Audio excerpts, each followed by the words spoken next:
So mamimitas tayo ng mais mga kabayan. Sabi kasi ng kapitbahay ko, pwede na raw pitasin yung mais pag ganito na, ayan. Pag daw tuyong-tuyo na yung buhok. Yan. So ibig sabihin, pwede na itong harvestin, ha? Tignan natin kabayan kung makaka-harvest na tayo. Ito mga kabayan, taba-taba, oh, ayan oh. Mataba siya oh. Pero napansin ko mga kabayan, ito ha, talaga. Ito talagang totoo to mga kabayan.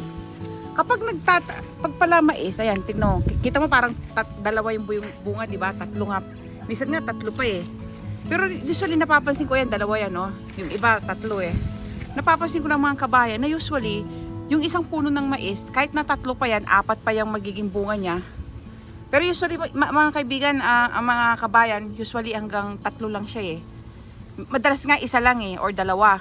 Pero kahit na maging tatlo siya, madalas mga kabayan, isa lang yung nagpo-fully develop. Okay, dalawa, maximum dalawa. Bihirang-bihira lang. Wala pa ako natatanda ang nag-develop yung tatlo eh. Yung isa usually maliit yan, wala nang pakinabang yung pangatlo.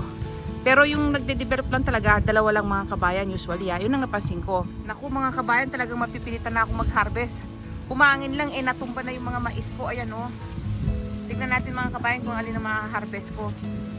Ayan yung mga mais namin mga kabayan, oh. Ayan oh. Natutumpal siyang mahangin lang oh. Ayan oh. Ayan pa mga kabayan. Hiwa-hiwalay sila oh. Ayan. Meron ako nakatago dito, ayan.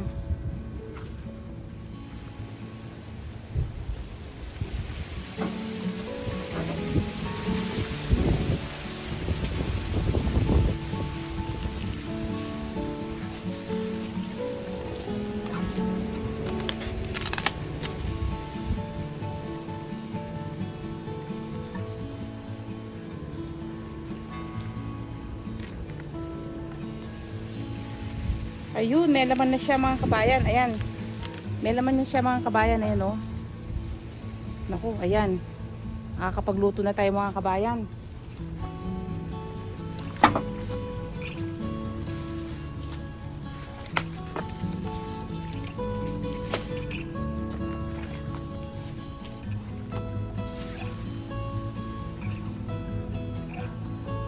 Naku, natumba ito mga kabayan. Yan naman kaya to.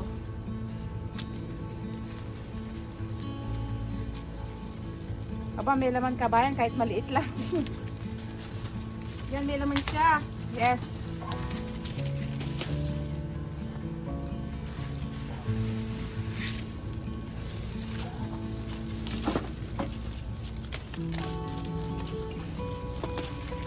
Yan mga kabayan, no? Dalawa yung bunga, oh. Isa lang ang natuloy.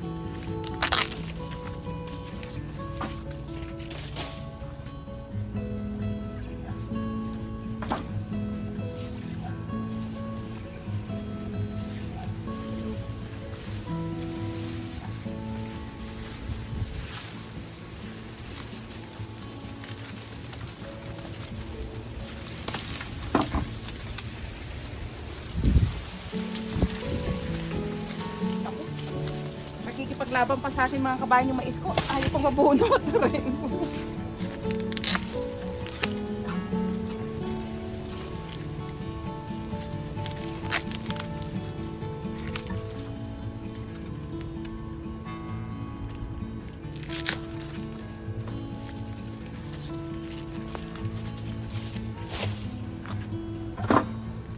Ito mga kabayan, hindi gaano lumaki oh. Ayan oh. Ayan oh, matanda na siya oh. Pwede na palang gawing binhito oh. Ayan.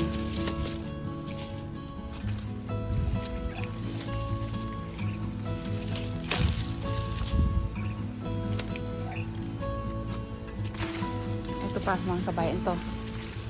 Ayan.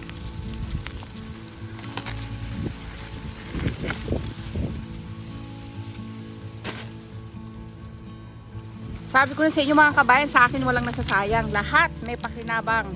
Nakikita nyo to, itong hindi natuloy na bunga. Kukunin ko yung mga kabayan.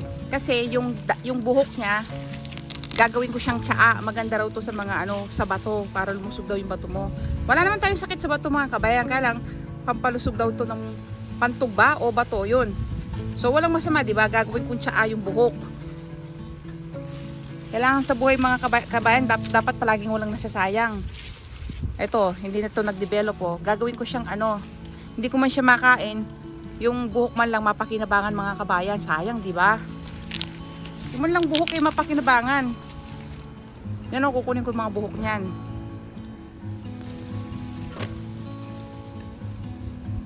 Bubunutin na muna natin mga kabayan. Mamaya ko na tatapyasin yung mga ano. Ayan. Mamaya na natin putol-putulin para ilagay sa basura. Ito pa. Ayan. Ayan mga kabayan.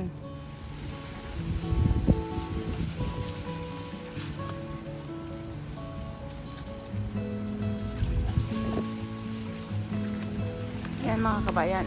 Ayan.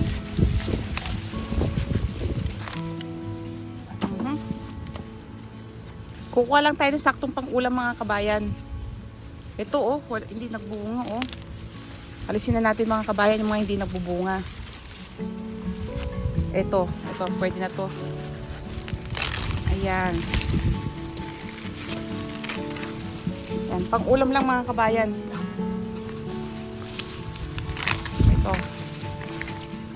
Ayan. So, pwede na siguro itong pang-ulam mga kabayan.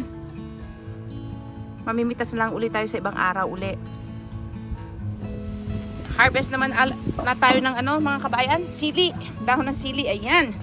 Oh, kasarap ng ulam namin ngayong gabi. Naku, natumba na to mga kabayan oh. Kunin na rin natin yung bunga, sayang. Natumba na siya eh. Ayan. Ayan, kuha tayo ng dahon ng sili mga kabayan. Napakasarap ng ulam namin. Ayan.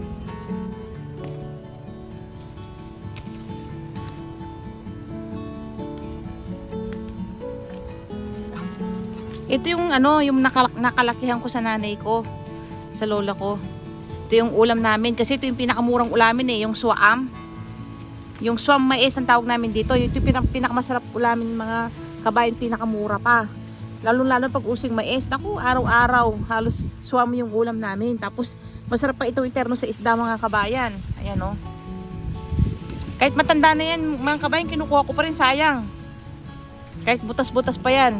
May vitamins pa rin yan mga kabayan. Pagkain pa rin yan. Huwag kang masela ni ika nga. Yan.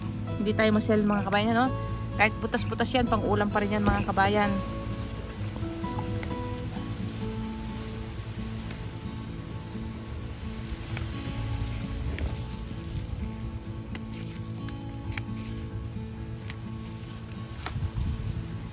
Wala mga kabayan, talagang magigiba yata lahat ng mais ko sa lakas ng hangin, oh. Tignan nyo, oh. Yan, oh, natutumba ng mga kabayan. Lakas ng hangin.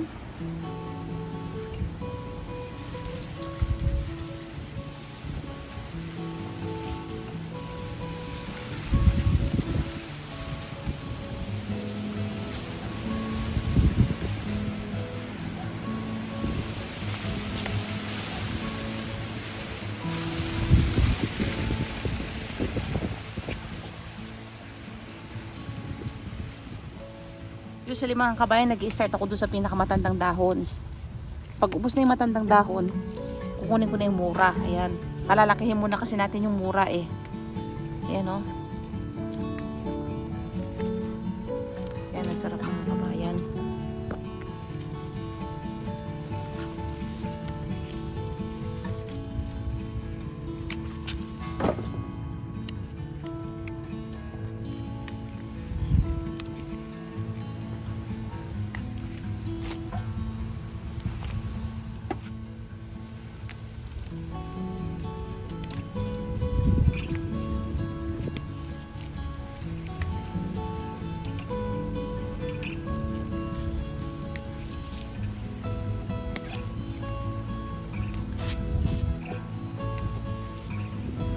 Ang sarap nito mga kabayan. Ay, naku, ang sarap ng ulam namin. Yan. Talagang wala akong ititira sa mga dahon mga kabayan. Ang hirap kaya magtanim ng sili. Dito sa Canada. Nagpupunla muna ako sa loob ng bahay bago ako may tanim to sa labas. So, kailangan sulitin ko mga kabayan. Pati yung ano, pati yung Yung kahuli-huli ang daon nito mga kabayan, pakikinabangan ko. Walang mas matatapon dyan, walang tapon ako mga kabayan. Hindi pwede yung tapon-tapon. Grasya yan. Tapos ko nang purgahin si Mister sa kamatis. Pupurgahin ko naman siya ngayon mga kabayan sa mais. Araw-araw nito, mais ang ulam namin. Hanggang hindi ko nauubos tong mga mais ko. Naku, pag nabalitaan to ng mga utol ko, siguradong magsusuguran dito yung mga yun.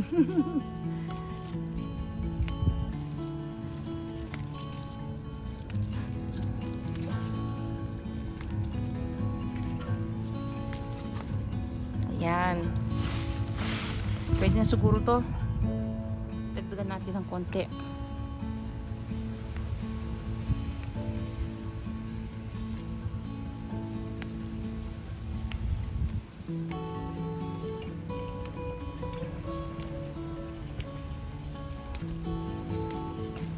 Ayan, so ayan yung mga mais ko mga kabayan at ito yung mga sili, so okay na tayo magluto. Hintay mga kabayan. Ayan. Itatapon ko muna yung yung kalat mga kabayan. Tatabasin muna natin para magkasya doon sa basura.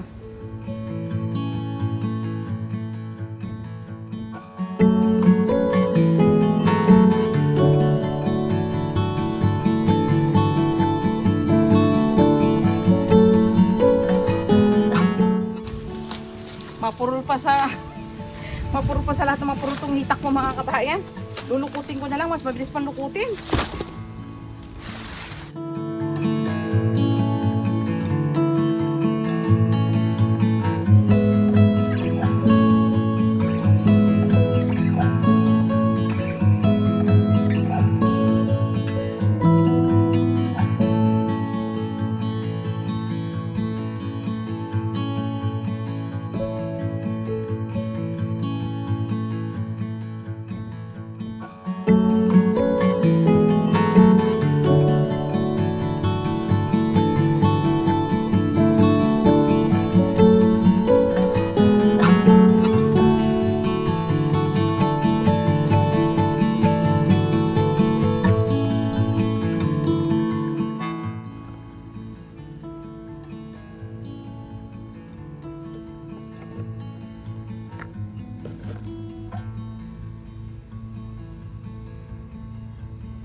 Naku, yung tuyong pinadala ng nanay ko, napakaliit.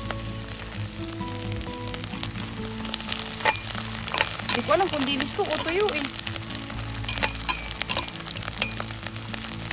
Yan, magluluto tayo ng tuyo mga kabayan, kaperno ng suwaam.